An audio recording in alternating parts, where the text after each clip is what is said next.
주님께서 베들레헴 어느 농가에서 태어나 구유에 누워 계셨을 그때에 베들레헴 들녘에 누워있던 목자들에게 주의 천사가 나타났습니다.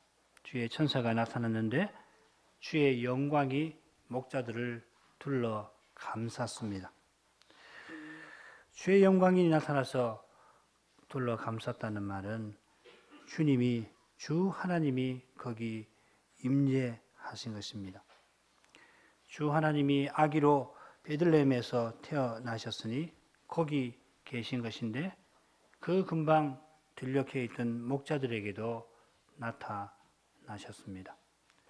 하나님은 어디나 계신 분인데 목자들에게 구원의 복음을 전하려고 그들을 만나주셨습니다. 목자들이 주의 천사를 보고 주의 영광에 둘렸을 때 큰 두려움에 휩싸입니다. 인생 스스로는 아무도 주의 거룩한 영광 앞에 설 수 없습니다. 더욱이 우리 안에 있는 죄는 하나님의 영광 앞에 그대로 노출될 때는 죽음의 공포를 불러일으킵니다. 그 두려움을 회피하려고 죄인은 하나님을 등지고 할 수 있는 대로 하나님에게서 멀리 떠나려 합니다. 아무리 멀리 떠나도 거기 하나님이 계시는데도 마치 낙타가 놀라가지고 자기 몸을 숨기려고 천막 안에 코만 들이밀고는 숨었다고 생각하는 것처럼 하나님, 죄인은 마음의 눈을 감고 하나님을 보지 않으려 할 뿐입니다. 보지 않는다고 계시지 않는 것이 아닐 뿐만 아니라 사람의 마음을 지으신 그분이 마음의 눈도 얼마든지 여실 수가 있습니다. 그래서 장차 모든 사람이 심판장 앞에 서서 자기 행위를 다 구하게 될 것입니다마는 지금도 마음의 눈을 뜨지 않을 수 없는 상태가 되어서 그 두려운 영광을 피하지 못하는 것입니다. 오직 하나님께서 사랑의 영광으로 감싸 주시지 않으면 인생은 죽음의 공포에 압도되고 말 것입니다. 주의 천사가 무서워 말라, 큰 기쁨의 좋은 소식을 너희에게 전한다 하였습니다. 그 좋은 소식은 오늘 다윗성에 구주가 너희를 위해서 나신 그 사실입니다. 언약에 하나님께서 그 언약을 기억하셔서 친히 그 약속을 이루셨는데 구주이신 하나님이 아기로 나셨던 것입니다. 다윗성에 그날 태어나신 그 아기는 주 여호와이십니다. 주 여호와께서 다윗성에 태어나신 것은 그리스도 되시려 하심입니다. 언약의 하나님이 친히 언약의 중보자가 되셔서 자기 백성을 구원하려 하셨던 것입니다. 그런 까닭에 주의 천사는 너희에게, 온 백성에게 미칠 너희를 위하여 이런 표현들을 사용합니다. 하나님이 우리를 위해서 자기 아들을 주셨습니다. 세상에서만 아니라 언약의 나라에서도 천시받는 사람들이라도 하나님에게 사랑받고 하나님 나라에 살게 하셨습니다. 목자들은 너희에게, 온 세상에 미칠 너희를 위하여 이런 표현들을 들었을 때 무서운 마음이 사라지고 따뜻한 마음이 들었습니다. 그날도 힘겹게 하루를 보내고 들녘에 누워서 별빛으로 가득한 그 밤 하나를 쳐다보며 하나님의 약속을 바라보았는데 그 하나님이 바라던 그 일을 이루어 주신 것입니다. 게다가 주의 천사는 목자들에게 표적을 주면서 너희가 보리라 합니다. 그들이 구주로 나신 아기를 만날 수 있습니다. 영광의 주님이 자기 천사를 보내어서 목자들을 주님에게 나올 수 있게 허락하십니다. 목자들을 위하여 구주이신 그 아기는 구유에 누워 계십니다. 목자들이 얼마든지 찾아뵐 수 있는 바로 거기에 계십니다. 이스라엘 가운데 누구라도 주님을 찾아뵐 수 있게 주님은 지극히 낮게 내려오셨습니다. 예수님은 지금도 바로 거기서 우리를 만나 주십니다. 아기로 나셨던 주님을 뵙기 위해서 우리가 매년 예루살렘 베들레헴으로 갈 필요가 없습니다. 우리가 높은 사회적 신분을 지녀야 할 필요도 없고 무슨 대단한 것을 준비해야 할 필요도 없습니다. 우리가 일하는 거기서, 우리가 사는 거기서, 우리가 있는 여기서 주님을 배울 수 있습니다. 주님은 매주일 주님의 이름을 부르는 거기에, 주님의 말씀이 순수히 전파되는 거기에 임재하십니다. 저는 그 말씀을 듣고서 두세 사람이 주님의 이름을 부르는 거기에 약속대로 함께 하십니다. 우리가 가정에서 혹은 홀로 주님의 이름을 부를 때에 주님은 우리의 기도를 들으십니다. 아무리 가까이 있더라도 무슨 말을 하면 듣지 않을 수 있잖아요. 주님이 하늘에 계시지만은 우리의 기도를 들으신다면 우리와 함께 하시는 거 아니에요. 우리가 주님의 이름을 부르며 힘겹게 살아가는 그 삶의 현장에 이미 주님은 우리와 함께 하십니다. 함께 하셔서 우리에게 친히 큰 기쁨이 되어 주십니다. 주님의 말씀을 겸손히 듣고 들은 말씀을 좇아 기도하시기를 바랍니다. 바로 거기에 주님이 여러분과 함께 계십니다. 겸손히 주의 말씀을 듣고자 하는 사람은 틀림없이 말씀하시는 주님을 깨닫게 배우게 될 것입니다. 겸손히 주의 이름으로 기도하는 거기에 예수님이 이미 함께 하심을 알게 될 것입니다. 주님이 함께 하셔서 주님의 이름을 부르게 하신 것입니다. 주님의 이름을 부를 수 있게 먼저 말씀으로 찾아오신 것입니다. 다만 그 주님만 바라보시기를 바랍니다. 그분만을 의지하시기를 바랍니다. 그런 심정으로 우리 마음이 낙담될 때든지 우리 마음이 욕망으로 뒤흔들릴 그때든지 친히 우리 마음을 고쳐주시고 붙들어 주실 것을 기도하십시오. 그러면 우리가 주님을 모시고 살 수 있을 것입니다. 주의 천사가 표적을 목자들에게 알려주었을 때 호련히 천군들이 찬송하면서 나타났습니다. 이미 천군들이 찬송하고 있었던 겁니다. 듣지 못했을 뿐이죠. 지금도 우리 못 듣잖아요. 천사가 하늘에서 주님을 찬송하고 있는데 못 듣죠? 장차는 듣겠죠. 베들레헴에 구주가 아기로 태어나시자 하늘의 천사들은 하나님이 행하신 그 기이한 일을 보고 찬송을 발하였을 것입니다. 주님이 하늘의 광경을 척 열어주시자 목자들은 하늘 합창대가 찬송하고 있는 광경을 보고 듣습니다.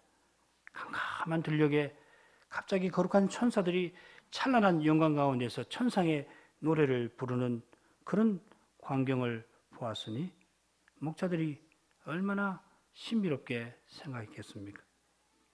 그런데 그보다 더 신비한 표적이 그들을 기다리고 있습니다.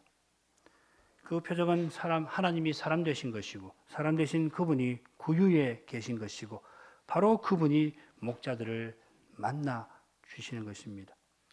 죄인을 향한 하나님의 사랑이 신비합니다. 가장 신비합니다. 나 같은 죄인이 그리스도를 믿고 사는 것이 가장 신비합니다. 그리스도가 나를 위해서 세상에 오시고 나를 믿게 하신 것입니다.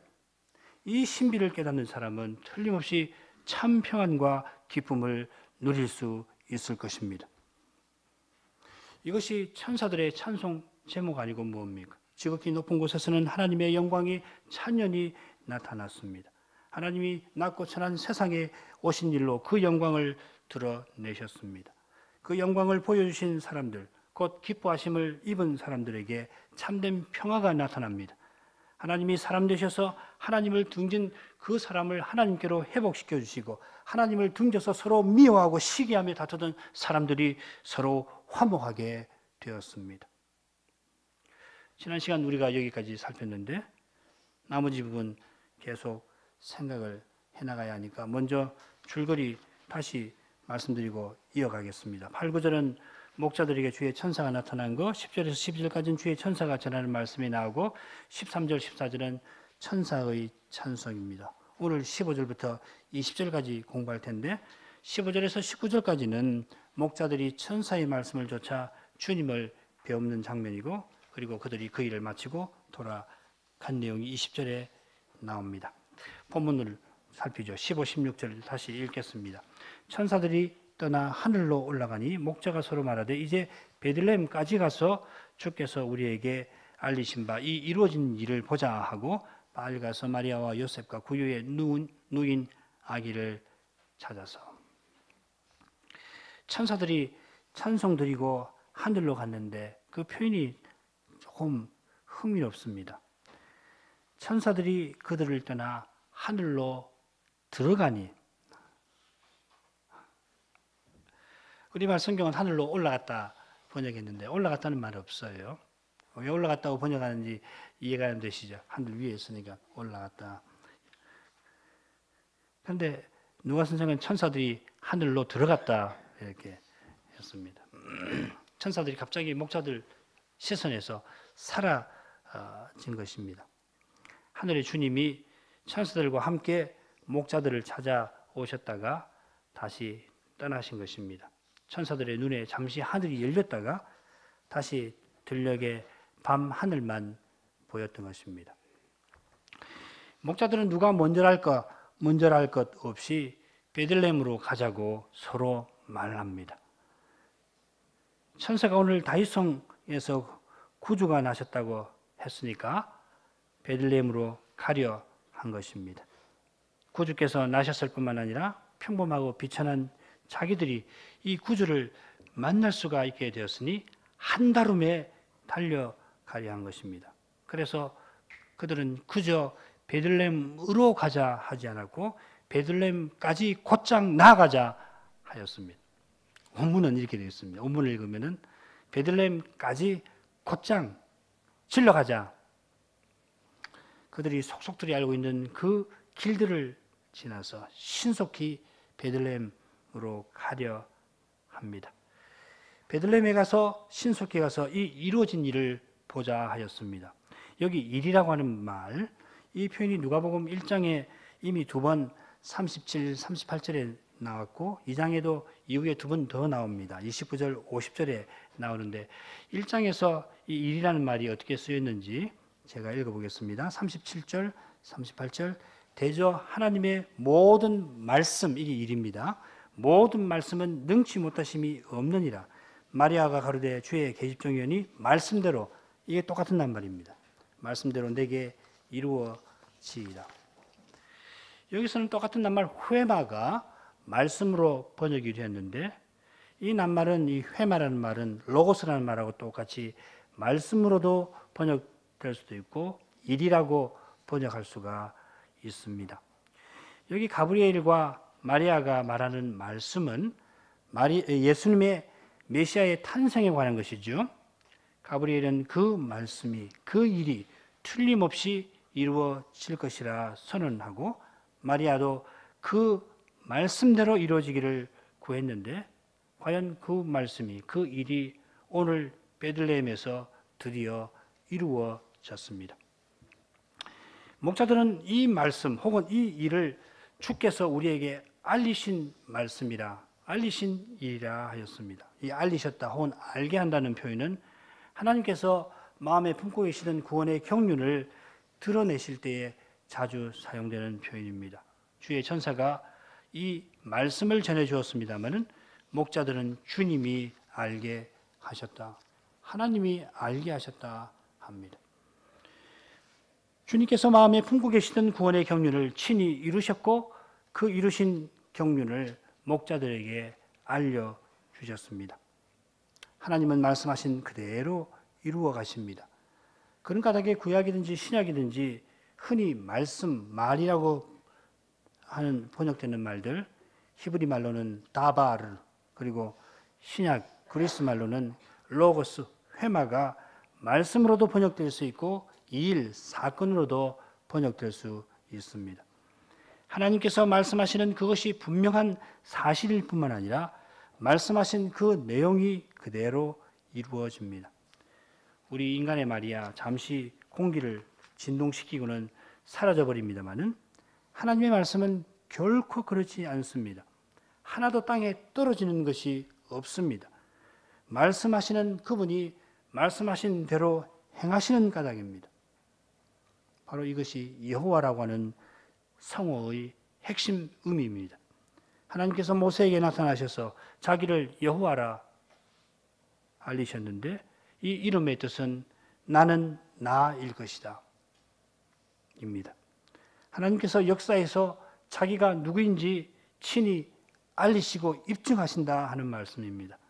모세에게 그 이전에 족장들에게 하나님께서 언약의 하나님으로 자기를 계시하셨는데 약속하신 언약을 친히 이루셔서 우리의 하나님, 우리의 아버지가 되어 주시는 것입니다. 하나님은 무엇보다도 그리스도의 성탄에서 여호와이심을 친히 입증하셨습니다. 여호와 하나님 그분이 친히 육신이 되셔서 우리 인생과 함께 하시는 성막이 되어주시고 그 성막에서 친히 인자와 진실의 영광을 충만하게 나타내 주셨습니다. 그 영광이 그리스도의 십자가와 부활에서 나타났고 이제도 주님의 교회에 나타납니다. 우리가 주님의 교회로서 모여 하나님을 예배할 때에 그 예배 자리에서 이 복음이 그리스도의 복음이 순수하게 전파될 때 이 그리스도가 거기 임재하셔서 우리 영혼에게 말씀하시고 우리 가운데 삼위의 하나님의 영광이 나타나게 하십니다. 우리가 그리스도의 공의로 말미암아 성신으로 아버지께 나아가고 아버지께서 성신으로 그리스도의 생명을 우리에게 허락하시는 것입니다. 삼위 하나님께서 영원한 가운데 품으신 그 뜻이 예배드리는 우리에게 말씀으로 교제하는 우리 가운데 실현되는 것입니다. 그 뜻이 실현될 때 사랑이신 하나님의 영광이 우리의 형제 사랑 가운데 나타납니다. 요한일서 4장 12절 잘 알고 계시는 말씀입니다. 어느 때나 하나님을 본 사람이 없으되 만일 우리가 서로 사랑하면 하나님이 우리 안에 계시고 거하시고 그의 사랑이 우리 안에 온전히 이루느니라. 어느 때나 하나님을 본 사람이 없는데 독생하신 하나님이 육신이 되셔서 아버지를 나타내어 주신 까닭에 육신이 되신 이 하나님을 믿는 우리가 서로 사랑할 수 있게 되었습니다. 우리가 서로 사랑한다는 것은 이미 하나님이 우리 안에 거하신다는 뜻이고 하나님의 그리스도의 사랑으로 우리가 사랑할 때 우리를 사랑하신 하나님의 사랑이 우리 안에서 온전히 이루어집니다. 이것이 하나님이 기뻐하시는 뜻이고 하나님이 기뻐하시는 그 뜻은 틀림없이 하나님의 사랑, 삼위의 사랑, 사랑이신 하나님에게서 나왔습니다. 그래서 우리가 그리스도의 사랑으로 사랑하면 이 사랑이신 하나님이 우리로 말미암아 그 영광을 친히 나타내시는 것입니다. 이 말씀의 거룩한 빛에서 우리는 한없이 부끄러움을 느끼지 않을 수 없습니다. 우리의 현실은 이 말씀의 저울에 달면 부족하고 또 부족합니다. 우리의 사랑은 너무도 부족해서 차마 사랑이라 말을 붙이기가 민망할 정도입니다. 우리만 아니라 교회사가 이런 부끄러움의 역사입니다. 교회사만 아니라 구성 역사에서도 믿음의 인물들이 이런 부끄러움을 느꼈을 것입니다. 아브라함과 사레가 하갈을 통하여 이스마엘을 얻었을 때에 틀림없이 이런 부끄러움을 느꼈을 겁니다. 그들은 겸손히 오실 그리스도를 간절히 바라지 않을 수 없었습니다. 소망은 오직 메시아에게 있지 사람에게는 절망뿐이기 때문입니다. 이미 그리스도께서 오셨어도 여전히 사람에게는 절망뿐입니다. 소망은 다시 오실 그분에게 있습니다.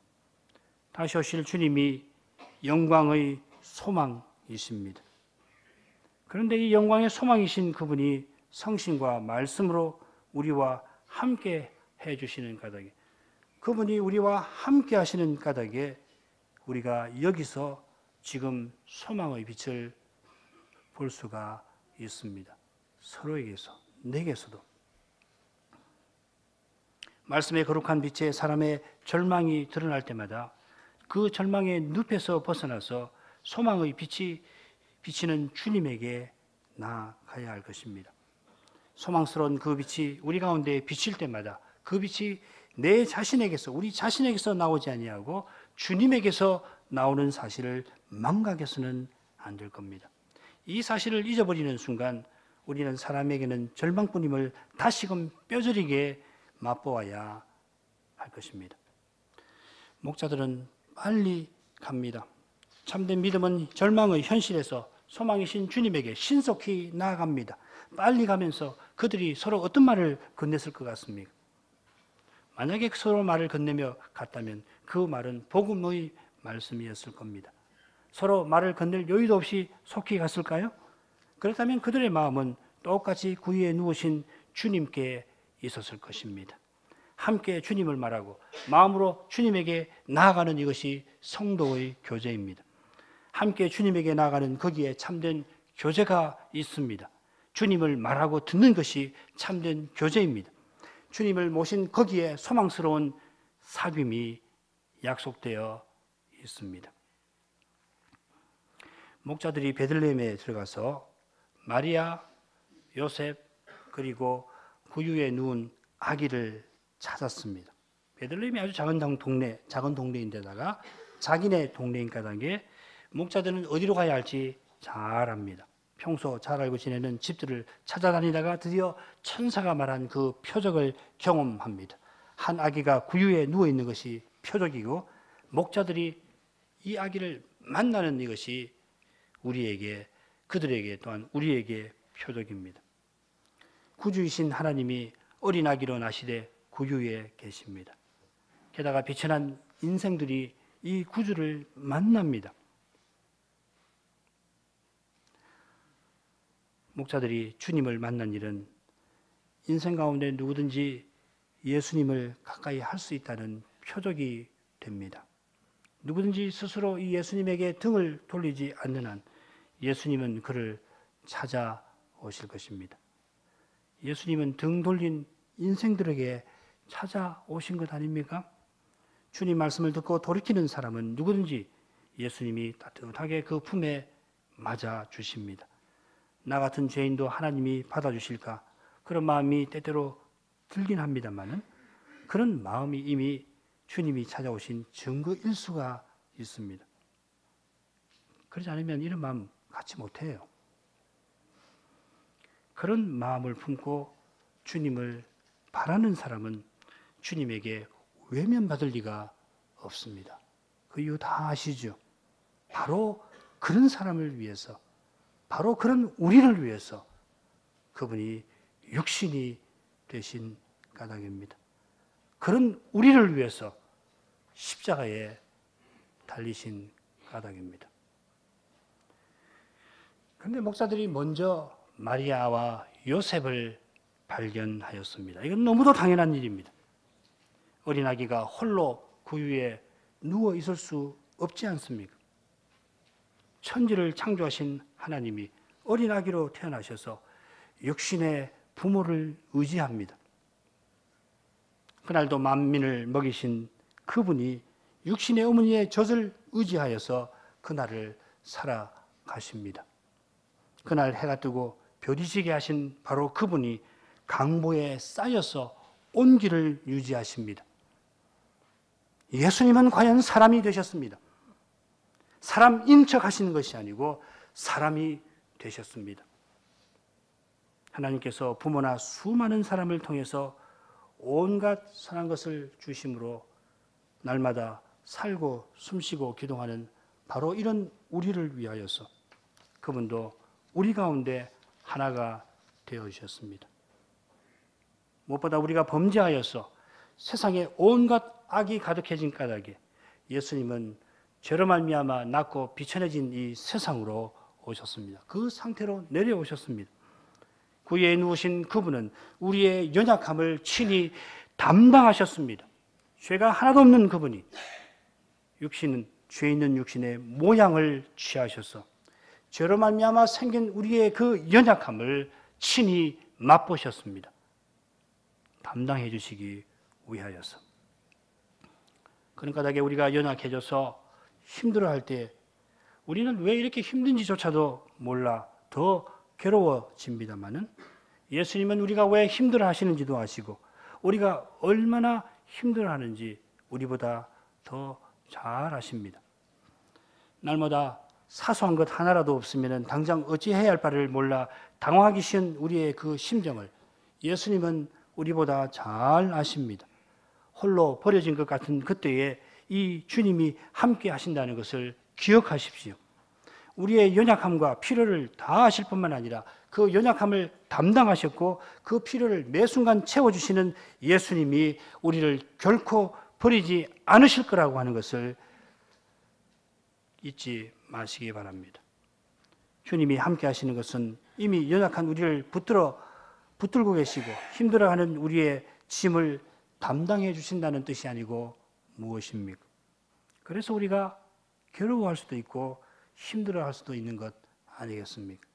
주님이 붙들으시지 않으면 안 돼요. 완전히 무너져 버리는 겁니다. 어떤 경우에는 내가 내 마음을 어떻게 해볼 수가 없어서 심각한 처지에 떨어지기도 합니다. 어떤 신자는 너무도 어려워서 우울증에 걸리기도 하고 심각한 이 정신분열에 시달리기도 하는 경우도 있잖아요. 그때에도 그런 우리가 여전히 신실하신 그분의 손 안에 있습니다. 믿음으로 주님의 일을 힘있게 하는 그때와 전혀 다르지 않습니다. 누가 선생님이 요셉보다 마리아를 먼저 언급한 사실을 우리가 그냥 지나칠 수는 없을 겁니다. 그 이유는 이어서 자연히 알게 되실 겁니다. 17절부터 19절을 읽겠습니다. 여러분 목자들이 이 아기를 보고 무슨 일을 하고 있는지 그거 한번 들으시면서 생각해 보십시오. 뭘 하고 있습니까? 보고 천사가 자기들에게 이 아기에 대하여 말한 것을 고하니 듣는 자가 다 목자의 말하는 것 일을 기히 여기되 마리아는 이 모든 일을 마음에 지키어 생각하니라.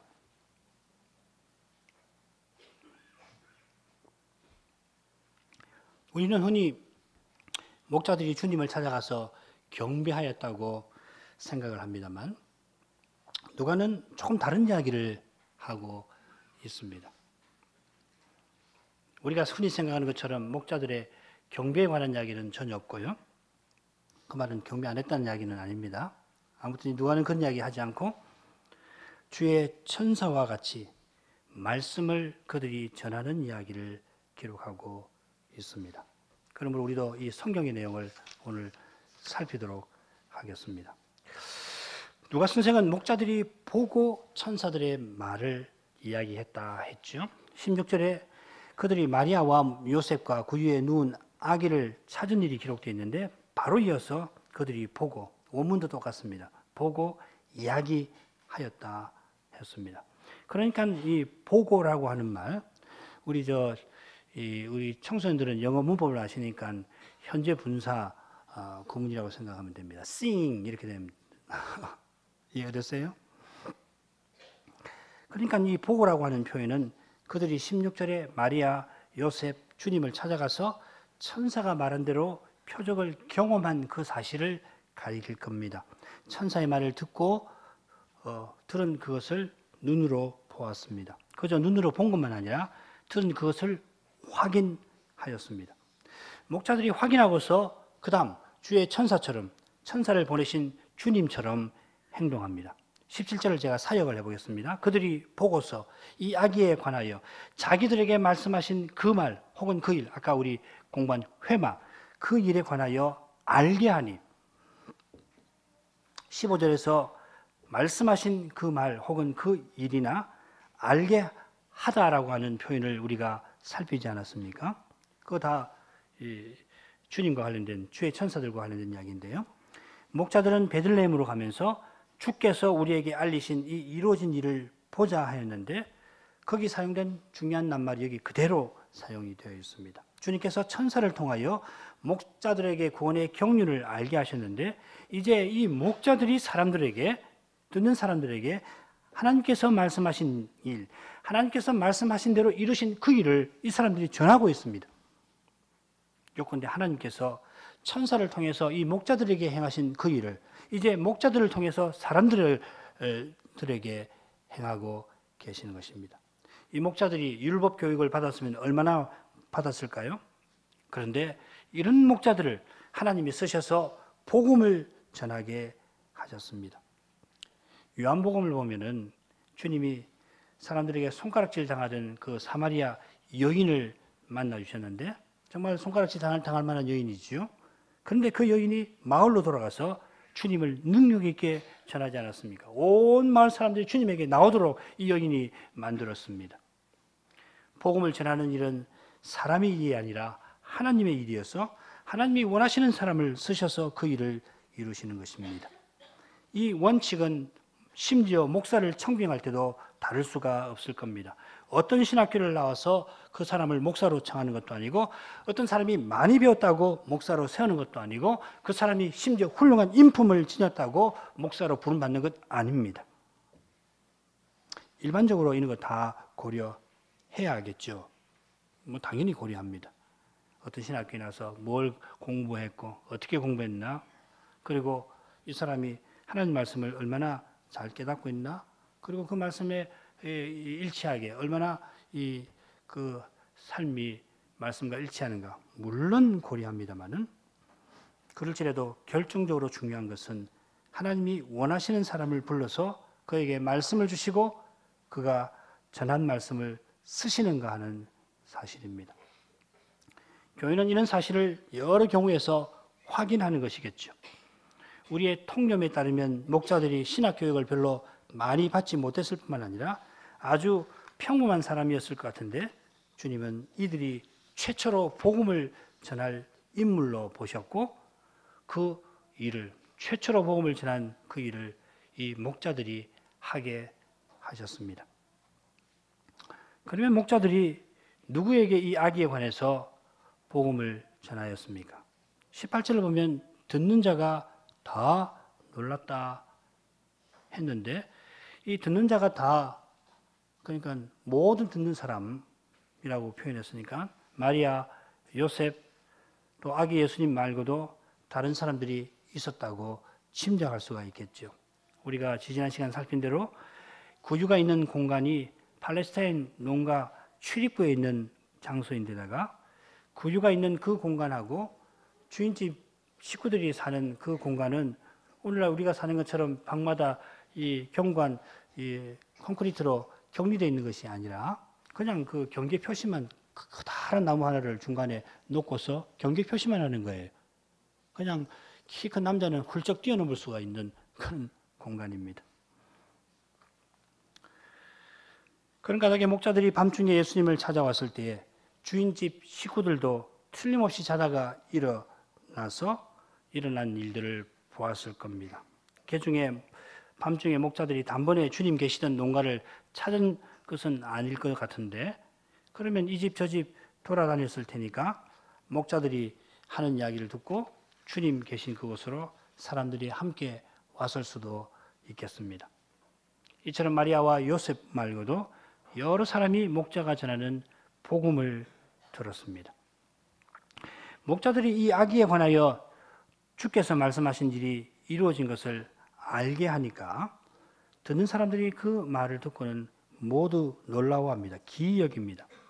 누가 선생이 이 부분에 대해서는 참 흥미롭게 기록하고 있어서 이 사람들의 반응을 이해하는 데 도움이 될 줄 알고 제가 사역을 해봤습니다. 듣는 사람 모두가, 그 다음입니다. 목자들이 자기들을 향하여 말한 것들에 관하여 놀라더라. 여러분 이 표현을 15절과 17절과 혹은 20절과 비교해 보십시오. 금방 차이점을, 심각한 건 아니지만은 미세하지만 그러나 분명한 차이점을 느낄 수 있지 않습니까?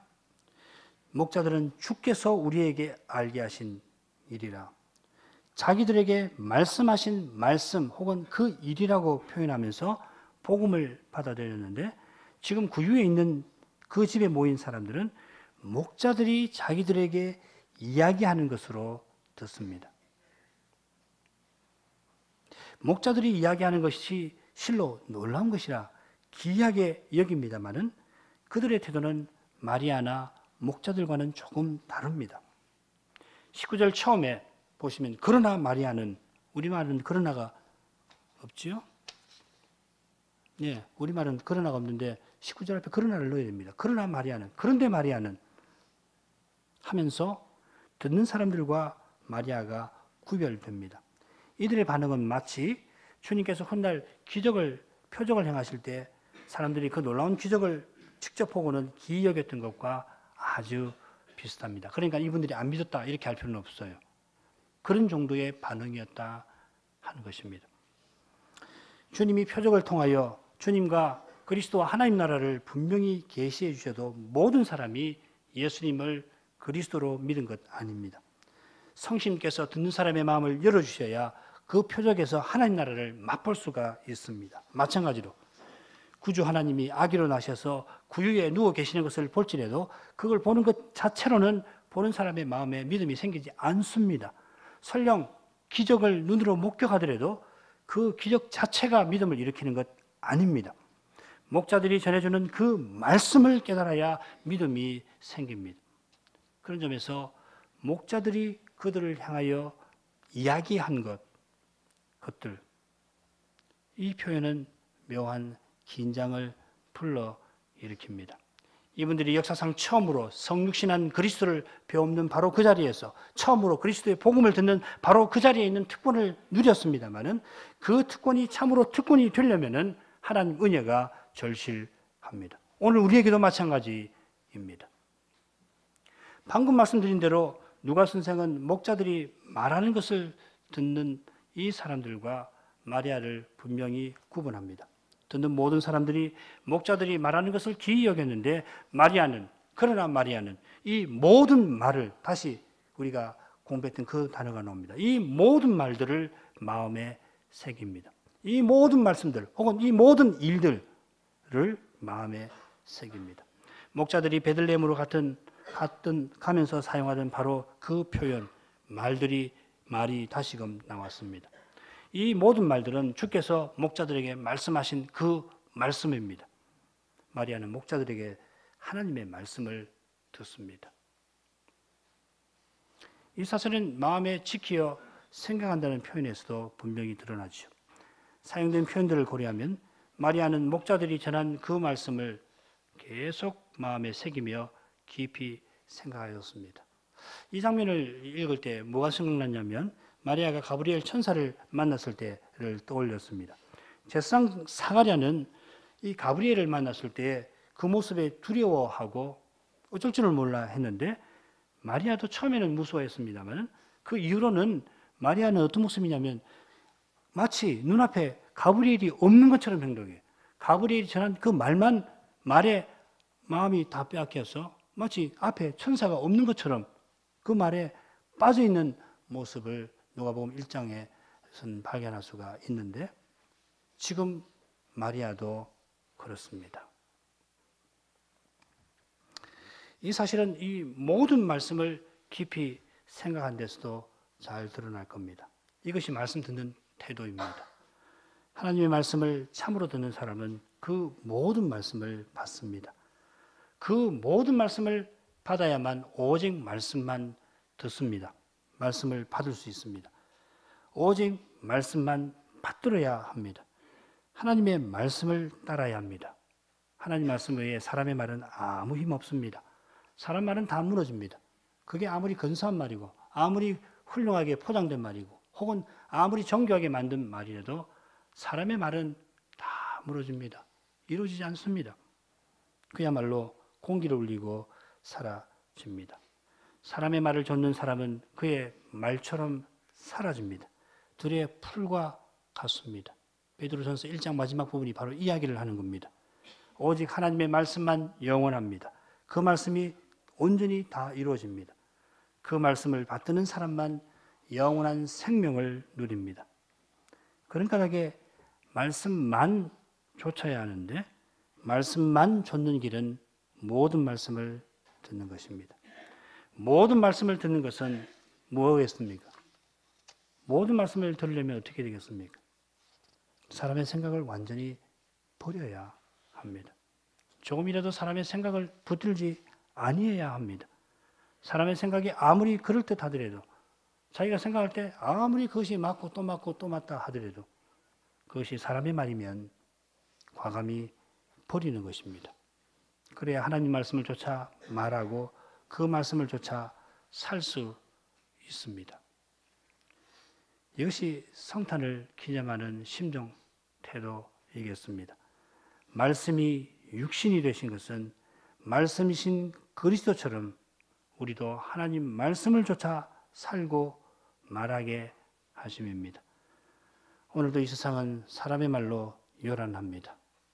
사람의 말이 요란한 까닭에 세상은 요동하는 바다와 같이 늘 출렁입니다. 평안이 없고 기쁨이 없습니다.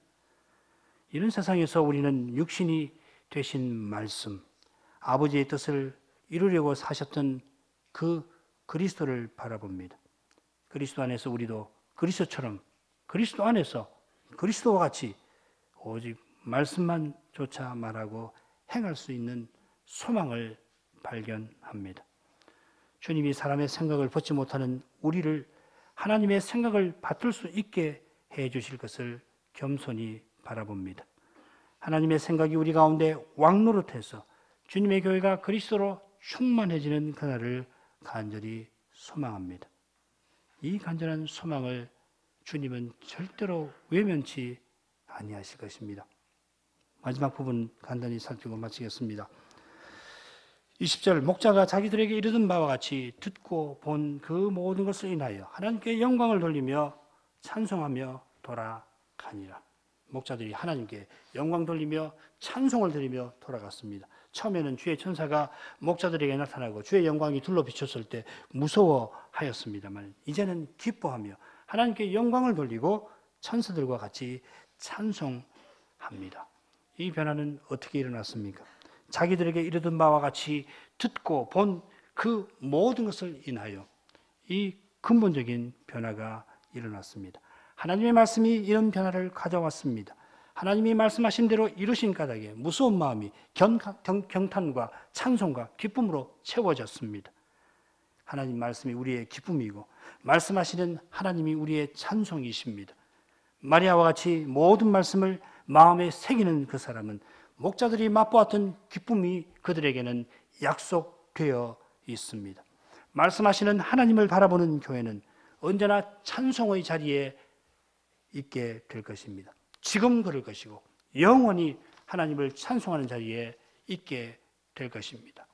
그런데 교회 여러분, 목자들이 지금 자기들에게 이르신 바와 같이 듣고 보았다 했는데 천사들이 전해준 말씀대로 본 것은 우리가 쉽게 이해할 수 있고 지금 그 이야기를 하지 않았습니까? 자, 들은 것은 어떻습니까? 뭘 들었습니까? 목자들이 베들레헴으로 가서 무엇을 들었을까요? 그날 밤 이 베들레헴 동네를 다니면서 그들은 짐승의 울음소리를 들었을 텐데 그날 그 짐승의 울음소리는 그들에게 어떻게 들렸을 것 같습니까?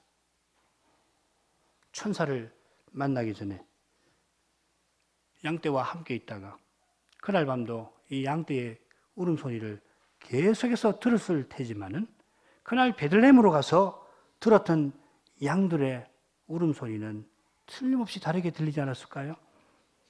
구유에 누우신 아기, 구주가 구유에 누우신 그 사실이 그날만큼은 짐승의 울음소리를 다르게 만들지 않았겠습니까?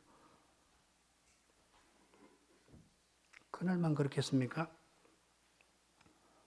그리스도 안에서 이 세상에 존재하는 모든 것이 우리에게 의미 있지 않겠습니까? 그리스도 안에서는 일상의 소음도 다르게 들리지 않겠습니까? 방에서 공부하는데 밖에서 어머니가 청소하시느라고 청소기를 켜니까 온 집이 청소기 소리로 소음으로 가득할 텐데 청소년 여러분, 여러분이 그리스도 안에 있다면 그 청소기의 소음에서 어머니의 사랑을 느낄 수 있지 않을까요? 급해서 학교로 가는데 차 조심하거라 하는 그 잔소리에서 아버지의 배려를 맛볼 수 있지 않을까요? 그리스도는 그런 분입니다. 무엇보다 목자들은 그 위에 누우신 아기의 울음소리를 들었을 겁니다. 하나님이 우리처럼 울고 계셨습니다.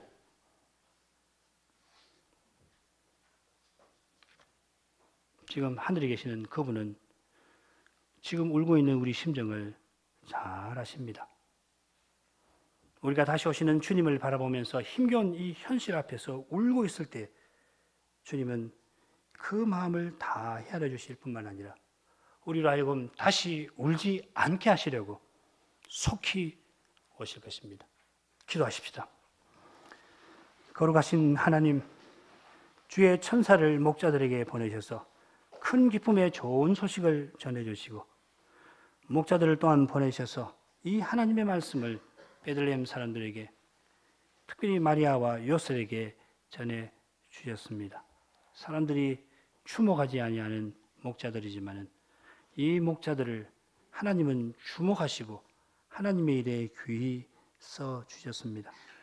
목자들이 베들레헴으로 가서 과연 주의 말씀대로 듣고 보고는 하나님께 영광 돌리며 찬송하고 돌아간 것처럼 저희도 다시 오시는 주님을 소망하면서 이 주님 안에서 참 기쁨을 늘 맛보며 주님 찬송하는 자리에 거하게 하여 주옵소서. 예수님 이름으로 기도합니다. 아멘.